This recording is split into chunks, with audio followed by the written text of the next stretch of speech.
प्रिय मित्रों, आज मैं जिस विषय पे आपसे बात करना चाहता हूँ वह मेरे एक पाठक ने मुझे रिक्वेस्ट किया है, क्योंकि आज कल न्यूज़पेपर्स में एक खबर बहुत ही ज़्यादा आती है। वह है रेप के बारे में। रेप जो है यह एक दुनिया भर में होने वाली समस्या है। हर देश में रेप को अपने तरीके से, अपने ढंग से इसको डिफाइन किया जाता है कानूनन रूप से। जो कॉमन बात सब जगह है वह यह है कि यह वह सेक्सुअल एक्टिविटी है एक फीमेल के साथ में जो उसकी इच्छा के विरुद्ध है, जिसके लिए उसने कंसेंट नहीं दी है या एक्सप्रेस रूप में ना कहा है, उसको ही हम रेप कहते हैं। उसके साथ और बहुत सी समस्याएं जुड़ी रहती हैं, जैसे कभी कभी मृत्यु और अन्य इंजरीज उनकी बॉडी पे, वुमेन की बॉडी पे, जो कि बल प्रयोग करते वक्त होती है। और कभी कभी उसको ख़त्म कर दिया जाता है, मार दिया जाता है वुमेन को एविडेंस ख़त्म करने के लिए, कि न एविडेंस रहेगी, न कोई बताएगा या पता चलेगा कि किसने रेप किया है। इसको हम मेडिको लीगली कैसे एग्जामिन करते हैं और कैसे उसकी हम निदान निकालते हैं वह कभी फिर जिक्र किया जाएगा। हालांकि कुछ मैंने वीडियोस में उन बातों का जिक्र किया है। यहाँ हम इस बात पे डिस्कस करेंगे कि पूरे विश्व में आज भारत की जो इमेज है वह एक रेपिस्ट, कैपिटल ऑफ रेप की तरह है। न्यूज़पेपर में हर आए दिन इतने भयानक रूप से इस स्थिति का वर्णन किया जाता है कि दुनिया जो है लगभग यही समझती है कि यह कंट्री ऑफ रेपिस्ट है। इसलिए इस बात को समझना बहुत ज़रूरी है कि यह रेप की समस्या जो है वह दुनिया भर में किस प्रकार से है। अगर हम इंसिडेंस रेप की लेते हैं, यानी कि कितना रेप किस कंट्री में होता है, तो वह देखा जाता है 1 लाख पॉपुलेशन पर। यानी कि अगर 1 लाख लोगों पर एक साल में कितने रेप होते हैं, उसी बात से हम यह अंदाज़ा लगाते हैं कि इसकी इंसिडेंस ज़्यादा है कि कम। आओ इस पर एक नज़र डालते हैं। सबसे पहले हम अपने इंग्लैंड को देखते हैं। इंग्लैंड में 1 लाख पॉपुलेशन पर एक साल में 117.3 रेप होते हैं। दूसरी ऐसी कंट्री लेते हैं जहाँ पे एक बहुत सख्त कानून है, जैसे कि यूनाइटेड अरब एमिरेट्स। उसकी 2 कंट्रीज़ हमने ली है। एक UAE जहाँ पे 0.6 रेप पर लाख पर ईयर होता है, और दूसरा हमने लिया है कुवैत, जहाँ पे 4.3 रेप्स पर लाख पर ईयर होते हैं। अपने भारत की बात करें तो भारत जो है में इंसिडेंस बहुत कम है। लगभग 1.7 रेप एक साल में 1 लाख पॉपुलेशन पे होते हैं। लेकिन भारत एक बहुत विशाल देश है, इसलिए नंबर देखने में बहुत ज़्यादा लगता है और ऐसे लगता है जैसे दुनिया के सबसे ज़्यादा रेप यहाँ हो रहे हो। हाँ, नंबर शायद दुनिया के सबसे ज़्यादा हो सकते हैं क्योंकि हम सबसे बड़ी कंट्री हैं, लेकिन उनकी अगर पर लाख पॉपुलेशन पर इंसिडेंस देखी जाएगी तो वह केवल 1.7 के आसपास ही है। यूनाइटेड स्टेट्स ऑफ अमेरिका में 1 लाख पॉपुलेशन पर 41.8 रेप एक साल में होते हैं। रशिया में 5.8 और टर्की में, जो कि इस्लामिक कंट्री है, 15.4 और स्वीडन में 1 लाख पर 85.6। तो इस तरह से हम देखते हैं कि हिंदुस्तान बहुत नीचे है। हमारे यहाँ रेप की वस्तुतः दुनिया के कंपैरिजन में बहुत कम समस्या है। लेकिन हमारे न्यूज़पेपर्स की रिपोर्टिंग के कारण और जनता के शोर के कारण कुछ ऐसा लगता है जैसे हमारे यहाँ दुनिया में सबसे ज़्यादा रेप होते हैं। रेप एक साइकोलॉजिकल प्रॉब्लम है। यह एक ऐसी क्राइम है जिसमें खाली ऑब्जेक्टिव सेक्सुअल मोटिवेशन या सेक्सुअल आनंद नहीं है, बल्कि इसके अलावा हॉस्टिलिटी, दुश्मनी, गुस्सा और नीड फॉर एक्सर्ट पावर, अपने आप को पावरफुल शो करने के लिए और दूसरे पे अपना कंट्रोल जताने के लिए जो कारण है वह भी अत्यधिक रहते हैं। ज़्यादातर रेपिस्ट जो हैं वो अपने आप को पावरलेस महसूस करते हैं। उनकी जो सेल्फ एस्टीम है, उनका आत्मविश्वास बहुत कम होता है और वो वुमेन को हमेशा एक मैनिपुलेटिव और एक्सप्लॉयटेटिव, यानी कि आपको ख़राब करने वाली उनके मन में होता है। उनकी ऐसी मान्यता होती है कि वुमेन एक अच्छी चीज़ नहीं है सोसाइटी में, उस पर विश्वास नहीं किया जा सकता और इस तरह से एक दुर्भाव उनके मन में रहता है। रेप बहुत प्रकार के होते हैं, जैसे अपॉर्चुनिस्टिक रेप हम उसे कहते हैं, जहाँ पे जो व्यक्ति का इरादा रहता है सिर्फ सेक्सुअल ग्रेटिफिकेशन का, सिर्फ सहवास का आनंद लेने के लिए वो लोग करते हैं और उसी में अपना कंट्रोल, जिसे हम सेल्फ कंट्रोल कहते हैं, वो खो देते हैं और रेप कर बैठते हैं। दूसरा है सैडिस्टिक रेप। सैडिस्टिक जो एक पर्सनैलिटी है जिनको दूसरों को कष्ट देकर आनंद आता है और उसी में कई इतने गहन होते हैं कि दूसरों को ह्यूमिलेट करके या डिग्रेड करके या उनका रेप करके उनको बहुत ही आनंद प्राप्त होता है, यानी कि दूसरों को दर्द, तकलीफ़ और ह्यूमिलेट करके उनको बहुत आनंद मिलता है। ऐसे लोगों को सैडिस्टिक कहा जाता है। तो ये सैडिस्टिक आदमी द्वारा किया गया रेप सैडिस्टिक रेप कहलाता है। विंडिक्टिव रेपिस्ट भी कुछ होते हैं। किसी व्यक्ति का किसी औरत ने अपमान कर दिया या कुछ ऐसी बात कह दी जो उसे अच्छी नहीं लगी, तो उसने बदले के रूप में उसको रेप कर दिया। इसको हम कहते हैं विंडिक्टिव रेपिस्ट। इसी तरह डेट रेप होता है।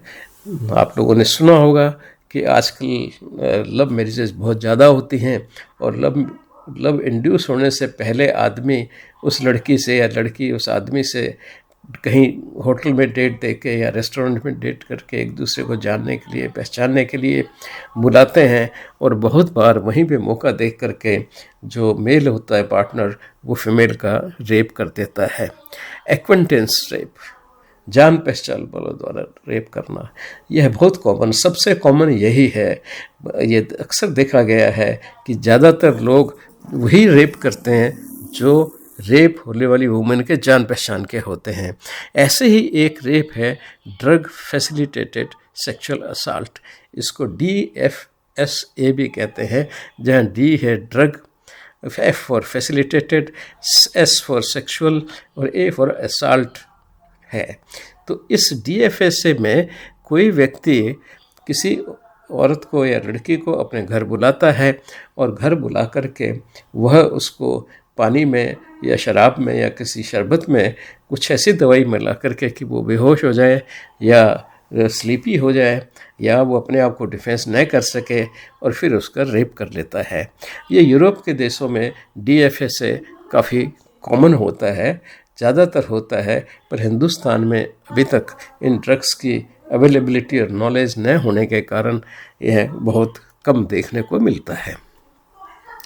हिडन रेप होता है जो ऐसी जगह किया जाए जहाँ पे किसी को कोई पता नहीं चले, कोई उसको देखे नहीं। अब शर्म के कारण औरत भी किसी को नहीं बताती है और आदमी तो खैर बताएगा ही कौन, तो इस तरह से वो हिडन रह जाता है, वो किसी को पता नहीं चलता और दोनों जो औरत है वो मन मार के रह जाती है।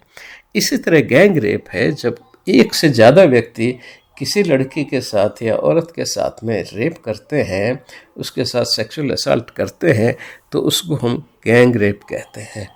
इसी तरह एक कस्टोडियल रेप है। कस्टोडियल रेप हम उसको कहते हैं जब वुमेन किसी की कस्टडी में होती है, जैसे जेल में है तो जेल की कस्टडी में है, हॉस्पिटल में है तो हॉस्पिटल की कस्टडी में है, ऑफिस में काम कर रही है तो उस ऑफिस के बॉस के कस्टडी में है। इसी तरह से अगर वो किसी हॉस्टल में या कहीं ऐसी और जगह रह रही है जहाँ पे एक सुपरिटेंडेंट उसका इंचार्ज है और दूसरा वहाँ पे स्टाफ है, तो वह भी कस्टोडियल में आ जाएगा। तो ऐसी जगह अगर कोई अपने पावर का फ़ायदा लेकर के किसी वुमेन के साथ में सेक्सुअल असॉल्ट करता है तो उसको कस्टोडियल रेप कहा जाता है। ऐसे ही मैरिटल रेप भी है। मैरिटल रेप ये कहते हैं कि जहाँ आदमी की और औरत की शादी हो चुकी होती है, लेकिन शादी के बाद औरत अगर मना करती है और आदमी ज़बरदस्ती उससे सेक्सुअल कांटेक्ट बनाता है तो उसको मैरिटल रेप कहा गया है। बहुत सी कंट्री में जैसे इंडिया में भी ये मान लिया जाता है अक्सर कि जो कंसेंट है सेक्सुअल एक्टिविटी के लिए वह शादी के समय दे दी गई है और वो पूरी लाइफ के लिए है। लेकिन अब बहुत से ऐसे कोर्ट के ऑर्डर्स आ रहे हैं जो ये इंडिकेट करते हैं कि शायद यह ज़्यादा दिन कॉन्सेप्ट न चल पाए। ऐसे ही एक होता है इंसेंसुअल रेप। इंसेंसुअल रेप उसको कहा जाता है हर समाज में, हर धर्म में कुछ ऐसे रिश्ते होते हैं जिनसे सेक्सुअल रिलेशन बनाना मना होता है। जैसे हिंदुओं में बहन से, कजिन से या और दूसरे जो क्लोज ब्लड रिलेटेड लोग हैं उनके साथ में किसी भी तरह का सेक्सुअल रिलेशनशिप या शादी नहीं हो सकती। लेकिन कुछ समाजों में अलाउ होता है। कुछ कई ऐसे हमारे यहाँ समाज हैं, धर्म हैं जो कजन मैरिजेस को अलाउ करते हैं और दूसरे रिश्तों की शादियों को भी अलाउ करते हैं जो शायद दूसरी कम्युनिटी में इंसिस्ट कराएं। तो ये उस धर्म के और उसके रिवाजों पर निर्भर करता है। ऐसे ही child on child sexual abuse भी होता है जहाँ दोनों बच्चे हैं करने वाले, 12-13 साल के हैं, एक 14 साल का है, एक 12 साल का है या 13 साल की है लड़की। अब दोनों ने एक सेक्सुअल एक्टिविटी कर ली तो अब उसको किस कैटेगरी में रखा जाए, तो उसको child on child sexual abuse कहा जाता है। और वह एक अलग कैटेगरी में जहाँ पे साइकोलॉजिकल ट्रीटमेंट की ज़्यादा आवश्यकता होती है बजाय एज कि उनको जेल भेजा जाए। जेल तो भेजा भी नहीं जा सकता, उनको रिफॉर्मेटरीज़ में बच्चों को भेजा जाता है जहाँ पे उनको सुधारने का प्रावधान होता है। ऐसे लेकिन कुछ लोग ऐसे बददिमाग होते हैं, उनके दिमाग की बीमारी होती है जिसको पीडोफीलिया कहते हैं। पीडोफीलिया वह बीमारी है जिसमें एक एडल्ट आदमी छोटे बच्चे से सेक्स करना चाहता है और वह उसके लिए कुछ भी करने को तैयार हो जाता है। इसके मैंने बहुत सी वीडियो डाली हैं जो मेरे अपने एक्सपीरियंस में केसेस थे। गोवा का बहुत फेमस केस है जहाँ पे एक व्यक्ति जो है ऑर्फनेज चलाता था सिर्फ इस पर्पज़ के लिए कि ऑर्फन बच्चों को ला कर के रखता था और फिर विदेशों से जो पीडोफिलिक होते थे वो आते थे और उनसे सेक्सुअल रिलेशनशिप करते थे। तो यह भी एक तरह की मानसिक बीमारी ही है। ऐसे ही जो दूसरे प्रकार के रेप रहते हैं जैसे स्टैच्यूटरी रेप। स्टैच्यूटरी रेप उसको कहते हैं कि जहाँ पे कानून की दृष्टि से रेप है, न लड़की की मनाही है न लड़के में कोई प्रॉब्लम है, दोनों ने अपनी मर्जी से, इच्छा से सेक्सुअल रिलेशनशिप बनाए, लेकिन बाद में पता चला कि लड़की जो है वो अंडर एज है, 14 साल की है, लड़का जो है वो 18 साल का है। अब ये एक स्टैच्यूटरी रेप हो गया। बाद में पता चला दोनों ने शादी भी कर ली, लेकिन ये स्टैच्यूटरी रेप है क्योंकि 15 साल से कम लड़की के साथ में आप सेक्सुअल एक्ट नहीं कर सकते अगर वो हाँ भी कहती है तो इसलिए उसके बाद ही जब वो 16 साल की सेक्सुअल रिलेशनशिप की करने की एज में आएगी, क्योंकि उस एज के बाद ही वो हाँ कर सकती है, परमिट कर सकती है सेक्सुअल इंटरकोर्स होने में, और वो उससे पहले कर लिया तो कानूनी रूप से वह एक अपराध हो गया। इसलिए उसको स्टैच्यूटरी रेप कहा जाता है कि लीगल रेप है। ऐसे रोमियो एंड जूलियट ये भी बच्चों के लिए ही यूज़ किया जाता है, जहाँ पे एडोलसेंट पीरियड के दो बच्चे हैं जो कानूनी रूप से अधिकार नहीं है उनको, लेकिन वो शादी कर लेते हैं या एक दूसरे के साथ में सिंसियरली एक दूसरे से प्यार करना शुरू कर देते हैं, लेकिन वो लीगली स्टेचुरी हिसाब से वो एक्सेप्टेबल नहीं है। ऐसे ही प्रिजन रेप भी बहुत कॉमन है। यूएसए में तो 3 से लेकर के 12% तक जो प्रिजन इनमेट होते हैं उनका या तो उनके दूसरे prison inmate, male prison inmate या फिर स्टाफ जो है वो उनका रेप कर लेता है। तो ये काफ़ी कॉमन चीज़ है वहाँ पे। नाउ अब सबसे बड़ी बात यह है कि ऐसा रेप करने वाले हमेशा किसी न किसी प्रकार के साइकोलॉजिकल प्रॉब्लम से सफ़र कर रहे होते हैं काफ़ी कुछ, और इसलिए उनका एक मानसिक जांच करवाना किसी साइकोलॉजी या साइकेट्रिस्ट से बहुत ज़रूरी होता है। इसी तरह एक सीरियल रेपिस्ट होते हैं जो एक के बाद एक रेप करते जाते हैं, तो वह भी जैसे सीरियल किलर है वैसे ही ये सीरियल रेपिस्ट होते हैं। ये नार्सिसिस्ट भी हो सकते हैं, साइकोपैथिक, सोशियोपैथ और जितने भी पर्सनालिटी डिसऑर्डर्स हैं उनसे सफ़र कर सकते हैं। इसके आगे आता है पे बैक रेप। इसको पनिशमेंट रेप भी कहते हैं या रिवेंज रेप भी कहते हैं। ये वह रेप है जहाँ पे किसी औरत ने किसी व्यक्ति की इंसल्ट की या किसी प्रकार का और उसका अपमान किया पब्लिकली, तो बदले की भावना से एक पनिशमेंट देने के लिए, एक रिवेंज पूरा करने के लिए उस वुमन का रेप कर लेता है। इसी तरह वार रेप भी बहुत इम्पॉर्टेंट है, जिसका हमने काफ़ी डिटेल में डिस्कस किया था सेकेंड वर्ल्ड वार को डिस्कस जब कर रहे थे, कि जो सेना जीत जाती है किसी सिटी को या किसी नगर को उन्होंने अपने कब्जे में कर लिया, तो बहुत बार वो रेप स्प्री पे चले जाते हैं as a matter of revenge, या फिर बहुत दिनों से जो सेक्सुअली स्टार्व्ड होते हैं तो वो सब वुमेन्स के साथ में रेप कर लेते हैं। ऐसे ही कुछ संस्थाएं होती हैं, जैसे बहुत सी संस्थाएं हमने काफ़ी पिछले 15-20 साल पहले देखी जो टेररिस्ट थे और वो सेक्सुअल स्लेव्स रखते थे। अपोजिट पार्टी के जिसके ऊपर वो अटैक करते हैं उनकी वुमेन्स को उठा के ले आएंगे और फिर उनको as a sexual slave use करेंगे। वो ग्रुप सेक्स भी कर सकते हैं, कुछ भी तरह का कर सकते हैं, बिकॉज उनमें उन औरतों से कोई किसी तरह की कंसेंट वो का प्रश्न नहीं उठता, क्योंकि उन्होंने अपने आप उन वुमेन्स को एज ए सेक्सुअल स्लेव अपने पास रखा होता है। इसके अलावा जो रेप है वो एक साइकोलॉजिकल वारफेयर टूल भी है। दूसरी अपोजिट पार्टी का मनोबल गिराने के लिए, अब अपोजिट समाज का, देश का, जिससे भी लड़ाई कर रहे हैं वो उनका मनोबल गिराने के लिए भी वो रेप का इस्तेमाल करते हैं। ऐसे ही वो उस समाज को, सोसाइटी को, धर्म को नष्ट करने के लिए उनकी वुमेन्स में के साथ रेप करके उनसे अपने बच्चे पैदा करते हैं, जिससे कि वो समाज, वो जिनसे वो लड़ रहे हैं और जिनके साथ झगड़ा चल रहा है, उनकी रेस जो है क्लिंजिंग साफ कर दिया जाए, उनको ख़त्म ही कर दिया जाए, क्योंकि उन औरतों से अब जब इन्होंने मास रेप कर लिया तो जो बच्चे होंगे वो इन लोगों को ही होंगे। तो इस तरह से भी एथनिक क्लिंजिंग के लिए भी इसका उपयोग किया जाता है। इसके अलावा बहुत जो घृणित, जैसे हम रेप बाय डिसेप्शन कहते हैं, कोई व्यक्ति किसी औरत के पास उसके पति का रूप धारण करके या नकली पति करके या नाइट में समय ये पोज करके उसको उसका पति है और उसको रेप कर लेता है, उसको हम कहते हैं रेप बाय डिसेप्शन। वह बिल्कुल एक रेप की तरह ही कंसिडर किया जाता है। ऐसे करेक्टिव रेप भी हैं, किसी को सुधारने के लिए सज़ा के रूप में कोई व्यक्ति रेप करता है। एक परपिट्रेटर टाइप का रेप भी होता है। ये परपिट्रेशन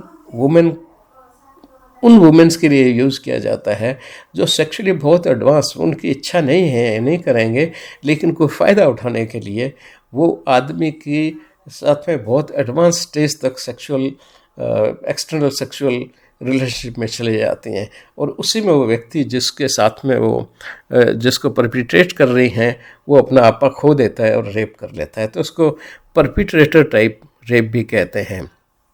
ज़्यादातर रेप इम्पल्सिव होते हैं, अचानक एक भावना उनके मन में आती है और कर पाते हैं, और अपॉर्चुनिस्टिक होते हैं, यानी कि उनको ऐसी अपॉर्चुनिटी मिली है तो वो उसका फ़ायदा उठा लेते हैं। इसके अलावा कुछ लोग एक्सचेंज रेप भी है, कुछ चीज़ के लिए बार्गेन करता है व्यक्ति, कुछ चीज़ उसको देता है रेप के या सेक्सुअल एक्ट करने के बाद या पहले, यानी कि लालच दे करके कुछ चीज़ के एक्सचेंज में व्यक्ति रेप कर लेता है। वहाँ उसकी कंसेंट नहीं है, लेकिन वो उस लालच में कि उसको ये चीज़ मिलेगी, गोल्ड की कोई चीज़ है, इसका उसको लालच दे के उससे एक्सचेंज रेप उसको कहते हैं, कर लेते हैं। ऐसे पुनिटिव रेप है जिसके हम पहले ही कर रखे हैं कि एज ए पनिशमेंट उसने कुछ गलत किया आपके साथ में और उस व्यक्ति ने उसको सज़ा के रूप में रेप कर लिया। ऐसे एब्डक्शन एंड थेफ्ट बहुत कॉमन है, इसको कहा जाता है एब्डक्शन एंड थेफ्ट रेप। बहुत से लोग औरतों को, बच्चों को एब्डक्ट कर देते हैं, चुरा के ले जाते हैं और उसके बाद में उनको एज ए अपना सेक्सुअल स्लेव कुछ दिन के लिए यूज़ करेंगे और बाद में प्रोस्टिट्यूशन के धंधे में उनको डाल देंगे। ये एक आम कहानी है जो हर शहर में आपको मिलती है। ऐसे कुछ सेरिमोनियल रेप हैं, कुछ ऐसे कम्युनिटीज़ हैं जैसे उनकी सेरिमनी होती है कि जब शादी हो गई आदमी की तो उसका डिफ्लोरेशन यानी कि फर्स्ट सेक्सुअल रिलेशनशिप जो है उसका जो प्रमुख होगा उनके समाज का या राजा होगा वो पहले उसके पास में जाएगी। डिफ्लोरेशन बोलते हैं वर्जिनिटी को तोड़ना। तो वर्जिनिटी को जो है उनका कोई जो पर्टिकुलर एक चीफ्टन होता है, चीफ होता है, वो है उसमें करता है। तो एक ये हो गया सेरिमोनियल रेप है। ये है तो वो रेप ही, लेकिन एक सेरिमनी है, एक सेरिमोनियल वे में मनाया जाता है, समाज की सारे समाज की उसमें कंसेंट है। एक है स्टेटस रेप। कई बार ऐसा होता है कि सोशल क्लास में हायरार्की होती है, ये ऊंची कास्ट का है, ये लो कास्ट का है, उसी तरह से उस समाज में उनके अधिकार भी बंटे होते हैं। तो जो लोएस्ट स्टेप पे होते हैं उनको कोई अधिकार नहीं होता, तो उनका भी सोशल क्लास का, लोअर सोशल क्लास का फ़ायदा उठा करके और बहुत लोग रेप कर देते हैं। बहुत सी कंट्रीज़ में आज तक ये इस तरह के सिस्टम चलते हैं, लेकिन इंडिया में ऐसा सिस्टम अब नहीं है, कहीं एग्जिस्ट नहीं करता, न कभी एग्जिस्ट पहले करता था इस तरह से, इस तरह में कि स्टेटस रेप उसमें हो। लेकिन अभी तक भी बहुत सी, जैसे दास प्रथा जब थी तो दासों के साथ में सेक्सुअल रिलेशनशिप बनाना वह एक अधिकार सा ही समझते थे उनके मालिक लोग। तो ये सब ब्रीफ में था। तो इस तरह से हमने देखा कि रेप एक बहुत ही वाइड टर्म है और इसका उपयोग भी समाज में बड़े वाइड रूप में होता आया है, और ये समाप्त तो शायद कभी न करे, लेकिन जैसे भारत में है बहुत लोअर है। ज़्यादातर जो हमारी एशियन कंट्रीज़ हैं, मीन्स इंडिया से लेके उधर जापान तक के, वहाँ पे रेप की इंसिडेंस दूसरे वर्ल्ड की, यूरोपियन वर्ल्ड से जो है या दूसरी दुनिया के कंपैरिजन में काफ़ी कम है। तो इसलिए इसको रिपोर्ट ज़रूर करना चाहिए, जैसे समाज में इसके लिए जागरूकता हो, और जो पनिशमेंट है उन लोगों को ज़रूर मिलना चाहिए पनिशमेंट। मैं इसके अगेंस्ट में नहीं हूँ, लेकिन फिर भी लोगों में, जो बाहर के लोगों में उसको इस ढंग से प्रेजेंट किया जाए कि बाहर के लोग हमें रेपिस्ट ना कहें, ये ना कहें। बड़ा बुरा लगता है आपको। मैं कॉन्फ्रेंस में गया था, इंटरनेशनल कॉन्फ्रेंस में, और जब मुझे वहाँ एक लेडी ने कहा कि you are coming from a country of rapist, तो मैंने फिर उनको बताया कि हमारी तो सबसे कम इंसिडेंस है। आप अमेरिका को देखिए, इंग्लैंड को देखिए, दूसरे दुनिया के कंट्रीज़ को देखिएगा, वहाँ पे पर लैक जो इंसिडेंस है बहुत ज़्यादा है। हमारी तो 1 उस वक्त, उस टाइम में जब ये मेरे बात कही थी तो रफली 1 के आसपास थी। तो हमने कहा हमारी तो 1 लाख में 1 के इंसिडेंस है। हाँ, हम 120 करोड़ हैं, तो 120 करोड़ में से नेचुरली और नंबर ज़्यादा लगेगा आपको। तो ये बात ध्यान रखने की होती है। धन्यवाद।